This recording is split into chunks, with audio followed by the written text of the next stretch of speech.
तो अभी recently big boss के लाइव फीड में बहुत सारे लोगों के बीच में झगड़ा हो गया था। पहले तो कटारिया, अदनान और नेजी का अरमान के साथ तगड़ा वाला झगड़ा हो गया। बेसिकली घर में हेड ऑफ द हाउस करके टास्क हुआ था, जिसमें करना क्या था कि हर एक कंटेस्टेंट को दूसरे कंटेस्टेंट के नाम का टेस्ट ट्यूब दे दिया जाएगा। तो जिस कंटेस्टेंट को दूसरे घर वाले को कैप्टन नहीं बनाना था, तो उसकी टेस्ट ट्यूब चुड़ैल के पास जाकर खाली करनी। तो अदनान के पास कटारिया की टेस्ट ट्यूब थी और वो उसे खाली करने को रेडी नहीं थे, क्योंकि अदनान भी कटारिया को घर का हेड बनाना चाहते हैं। और वहीं सना सुल्तान के पास नेजी की टेस्ट ट्यूब थी, जिसकी वजह से सना सुल्तान को नेजी को कैप्टन बनाना था।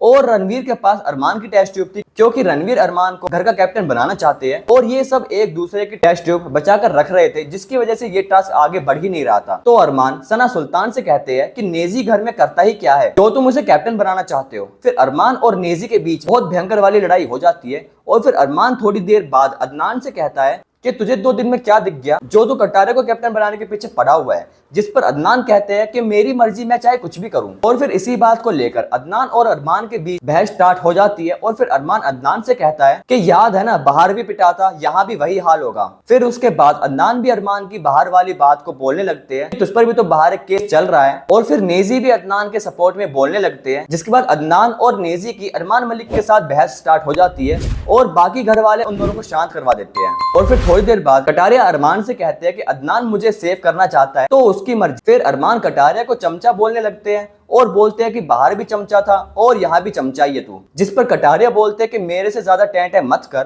तो अरमान कहते हैं कि ज्यादा हवा में मत आ। कटारिया कहते हैं कि तेरे पेट की हवा काटूंगा अभी। तो अरमान कहता है कि आ काट हवा। और फिर कटारिया और अरमान एक दूसरे के आमने सामने आ जाते हैं। और फिर कटारिया कहते हैं कि मैं अपने आप काट दूंगा। तो अरमान कहते हैं कि तेरे जैसे बालक बहुत देखे। और कटारिया कहते हैं कि तेरे जैसे भी बहुत देखे मैंने। और फिर अरमान कटारिया को कैमरामैन बोलने लग जाते हैं। इसके बाद बाकी घर वाले फिर से इन दोनों को शांत करवा देते हैं। फिर बाकी जो ये टेस्ट ट्यूब वाला टास्क था, इसमें सना सुल्तान, रणवीर और अदनान टेस्ट ट्यूब खाली नहीं कर रहे थे। जिसके बाद सब बिग बॉस से कहते हैं कि बिग बॉस हमसे फैसला नहीं हो पा रहा है। तो बिग बॉस कहते हैं कि अब सब जल्दी फैसला कर लो, नहीं तो फिर मैं फैसला करूंगा। तो सब घर वाले एग्री हो जाते हैं। फिर बिग बॉस अदनान को आगे बुलाते हैं और कटारिया के टेस्ट ट्यूब चुड़ैल के पास खाली करने को बोलते हैं। और अदनान उस टेस्ट ट्यूब को खाली कर भी देते हैं। जिस पर बिग बॉस कटारिया से कहते हैं कि अदनान ने तो कुछ पूछा ही नहीं और तुम्हें कैप्टनसी की रेस से बाहर कर दिया। जिस पर अदनान कहते हैं कि बिग बॉस आपने खुद ही तो बोला था ये करने के लिए। तो यहाँ बिग बॉस ने फिर से एक बार अदनान का अच्छे वाला काट दिया और साथ ही अदनान को वार्निंग भी दी, क्योंकि वो अरमान के साथ बहस में बाहर की बातों को ला रहे थे। और बाद में Armaan Malik head of the house बन जाते हैं, मतलब कैप्टन बन जाते हैं। तो इस पर आपकी क्या राय है कमेंट बॉक्स में जरूर बताइए। और ऐसे अपडेट्स के लिए हमारे चैनल को सब्सक्राइब कर दीजिए।